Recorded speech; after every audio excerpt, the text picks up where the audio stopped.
Baik, salam sejahtera murid-murid. Selamat kembali kepada video kita. Jadi pada hari ini kita akan ulang kaji topik terakhir dalam tingkatan 4, iaitu prinsip kedaulatan Persekutuan Tanah Melayu. Jadi prinsip kedaulatan Persekutuan Tanah Melayu adalah sangat berkait rapat dengan kedaulatan yang kita akan belajar dalam tingkatan yang telah kita belajar dalam tingkatan 5, sejarah tingkatan 5, iaitu tentang konsep kedaulatan, ciri-ciri kedaulatan. Yang apa yang ada di sini adalah lebih kurang sama dengan ciri-ciri kedaulatan. Sekiranya murid-murid masih ingat apakah ciri-ciri kedaulatan. Okey, ciri-ciri negara berdaulat pada tingkatan topik tingkatan 5 ada 4 dan akronim dia UPSR. Okey. UPSR U merujuk kepada perundangan, P ialah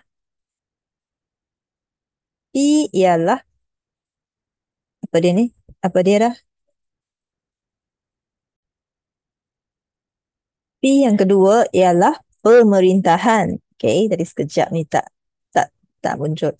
Okey, pemerintahan. Dan yang ketiga ialah sempadan. Yang terakhir ialah R untuk rakyat. Okey, tapi di sini kalau kita lihat prinsip kedaulatan Persekutuan Tanah Melayu, okey, ada bahagian yang ada kaitan dengannya ialah sempadan, masih ada di sini. Okey, dan bila kita sebut tentang kedaulatan, apakah maksud dia? Samalah dengan maksud kedaulatan yang kita telah belajar. Okay. Pemerintahan, di sini dia hanya disampaikan sebagai kerajaan. Undang-undang, kedaulatan undang-undang. Baik. Jadi kita teruskan kepada prinsip kedaulatan Persekutuan Tanah Melayu. Okay. Prinsip kedaulatan negara kita sebagai huraikan prinsip kedaulatan negara kita sebagai sebuah negara merdeka dan berdaulat.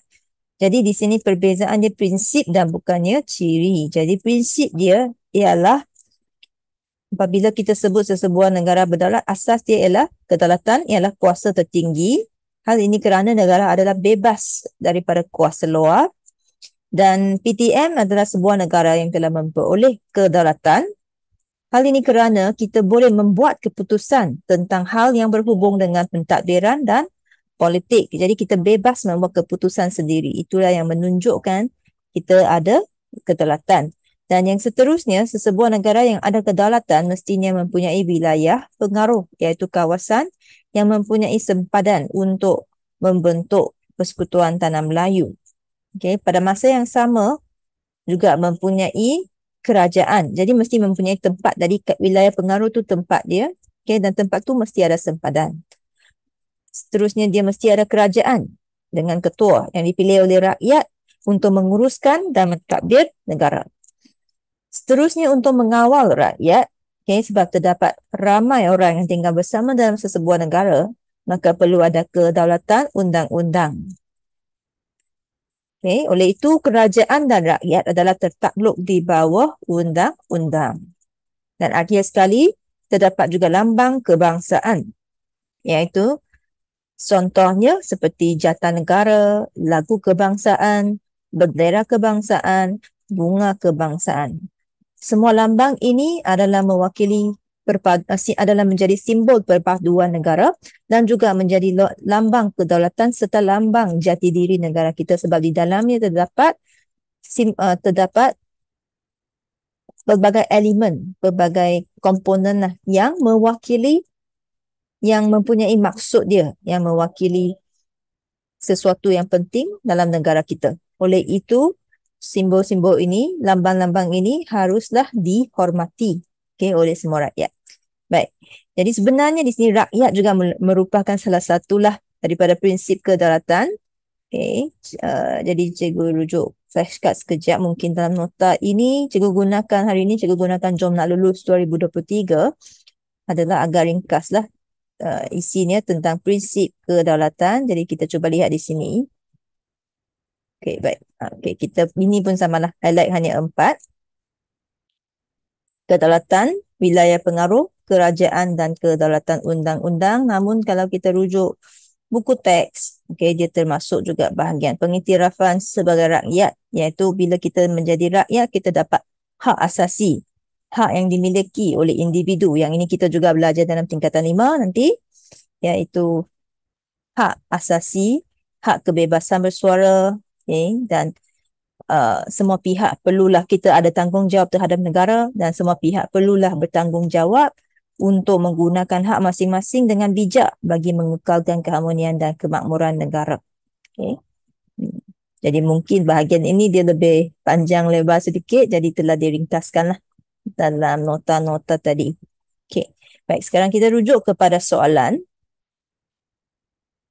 Okay, soalannya ialah jelaskan prinsip kedaulatan Persekutuan Tanah Melayu 1957. Baik, jadi pertama kita boleh ceritakan apakah maksud kedaulatan kan? Prinsip kedaulatan PTM 1957 ialah kedaulatan merupakan kuasa tertinggi. Sudah dapat dah satu markah. Hal ini kerana negara telah bebas daripada kuasa asing. Okey. Baik, dua markah. Okey, dan kita nak sambung dengan isi kita juga di sini 3 markah saja, sebenarnya murid boleh sambung juga dengan prinsip kedaulatan yang lain. Contohnya apa yang senang? Kedaulatan undang-undang. Kita cuba ingat kembali apa lagi wilayah pengaruh, kawasan dia yang ada sempadan. Okey, baik, jadi kita boleh tulislah yang itu. Yang seterusnya selain itu, prinsip kedaulatan PTM 1957 termasuklah apa? Antara prinsip kedaulatan termasuklah kedaulatan undang-undang pula dan jadi wilayah pengaruh. Kiranya rasa tak yakin lagi tentang isi tertentu, tambahlah isi yang mana yang diingati. Di samping itu, prinsip yang lain ialah selain daripada kedaulatan undang-undang, wilayah pengaruh, apalagi prinsip lain yang penting, lambang kebangsaan. Okey, habis. Kalau boleh bagi contoh, berikanlah. Tak, jangan kedekut, walaupun 3 markah, berilah seberapa yang mampu, andainya masa masih mencukupi. Okey, kita cek balik tadi nota sebentar tadi. Bebas daripada kuasa luar. Kuasa asing pun bolehlah. Kuasa tertinggi jadi 1 markah. Wilayah pengaruh 1 markah. Kedaulatan undang-undang 1 markah. Lambang kebangsaan 1 markah. Baik.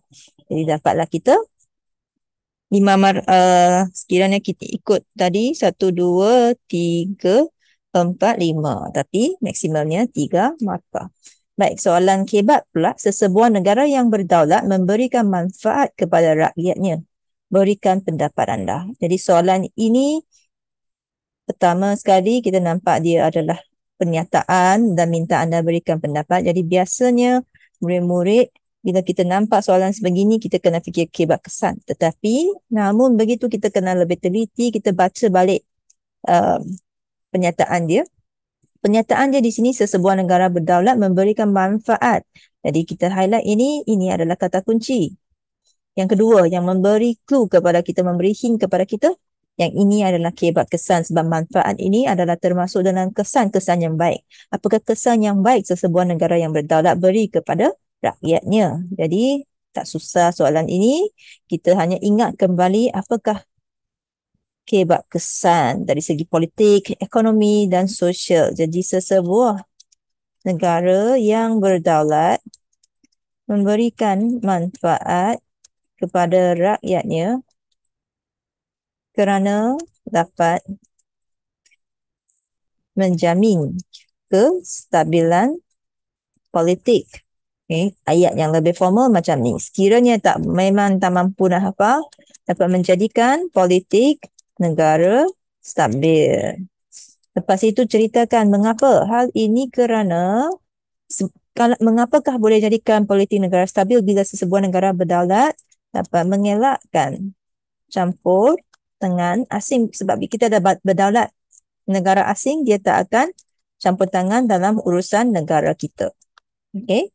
Jadi oleh itu bila keadaan sebegini berlaku, bila kuasa asing tidak campur tangan, kita punya pembangunan dapat berjalan dengan baiklah. Oleh itu, pembangunan negara berjalan lancar. Okey, adakah itu memberi manfaat? Ya, betul. Okey, sekiranya murid-murid nak tambah, yang ini cikgu tambahlah 2 isi tambahan daripada yang cikgu biasa gunakan lah. Sebab di sini 2 isi ini dia lebih nyata. Okey, lebih adalah contoh yang lebih kita boleh nampak secara nyata lah di dunia, okey, tentang apa yang berlaku, apa yang betul-betul akan berlaku dan kita boleh nampak. Contohnya pembangunan, kita boleh nampak pembangunan, nanti kita boleh beri contoh dengan senang. Okey, jadi sekiranya murid-murid nak guna balik apa yang dah biasa hafal, contohnya taraf hidup meningkat ataupun rakyat hidup sejahtera, boleh je. Itu pun akan ada markah tentunya, sebab dia memang kalau sebuah negara berdaulat, rakyat mesti hidup dengan baik kan. Jadi contohnya di sini kita boleh berikan kemudahan asas dapat disediakan untuk memenuhi keperluan rakyat. Okay, jadi bila disebut macam ini, tentunya kita nampaklah mengapa kita boleh sebut ini, sebab kita kaitkan dengan pembangunan tadi.